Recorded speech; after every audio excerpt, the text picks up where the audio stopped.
Hello everybody, I hope you're all doing well and enjoying a nice bit of sunshine while it lasts. I've been thinking about dares, having read something in the Bible that I will share with you in a minute. I've been thinking about when we're being daring. I wonder whether you were, when you were younger, when you were a child, you'd always play truth or dare. They were never very good games, were they? Or if people dared you to do things, I wonder what sort of dares you got up to. The dares were never that great, were they? They were usually a dare that would embarrass you, or they would be a dare that you knew was slightly breaking the rules, or a dare that you just knew you'd get into trouble if you got caught. But what if there was a dare that was good, that was a dare that would bring good out of your actions? Often when we play dares, either you get embarrassed or you get into trouble, or nothing happens, but you know somehow that you've maybe done something that you didn't feel that comfortable with. But what if the dare had massive, brilliant, long-lasting results? I was reading in 1 Thessalonians 2, and Paul's writing to the Thessalonians, and he says in 1 Thessalonians chapter 2 verse 2, he says, "We had previously suffered and been treated outrageously in Philippi." Just to fill you in, if you have a look at Acts 16, when Paul and Silas went to Philippi, amazingly, they told the gospel, people became Christians, and then, of course, all the leaders didn't like that, and they found themselves being stripped. They were beaten with rods, they were severely flogged, and then when they were thrown into prison, they were thrown into the inner cell, and they had their feet fastened in stocks. An absolutely horrific punishment just for speaking about Jesus and for sharing the gospel. And yet they carry on. In Acts, Paul and Silas are sat in the prison, they're praising God and singing hymns.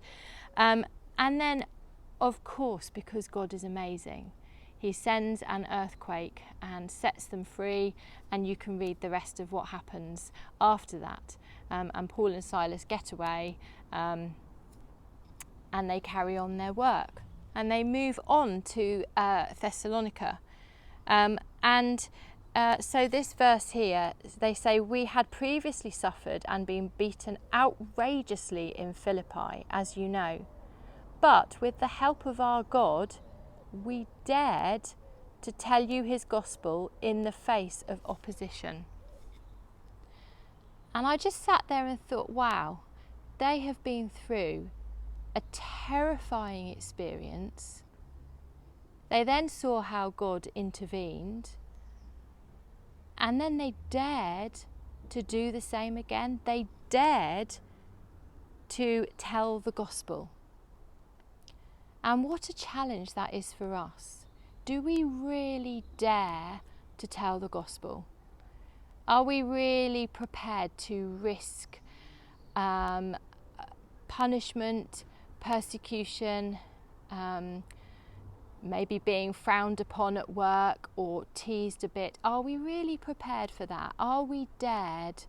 Are we prepared to dare to tell the gospel to our friends?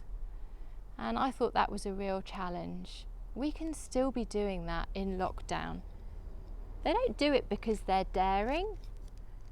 They do it, because in that verse it says that they did it with the help of God. They know from experience after experience that God will help them. They're not doing it on their own. And in fact, they're not doing it for other people to say, "Oh, well done, aren't you great at telling other people about Jesus?" They're not doing it for man's praise, Verse 4 says, we are not trying to please people, but God who tests our hearts. Are we daring to serve God every day in all the conversations that we have on the phone, as we stand outside our front door, as we put boxes of Christian books outside our houses, as we email friends, have Zoom conversations, speak to our work colleagues? Do we dare to share the gospel, whatever the results? Because the daring here doesn't result in bad stuff necessarily. We might get a bit persecuted, we might get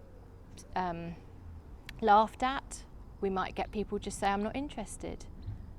But the amazing thing is that people get saved. God works through us daring to share his gospel. What could be better than to find out that because we dared to share the gospel, other people came to know the Lord Jesus and to have their whole lives rescued? It's a massive challenge. I know it's scary. I find it scary. I'd far prefer to just be nice to somebody and be kind to somebody and to encourage them. But am I prepared to go that step further and dare to share the gospel? I will pray that we will all be brave today. Love you all lots. Take care. Bye.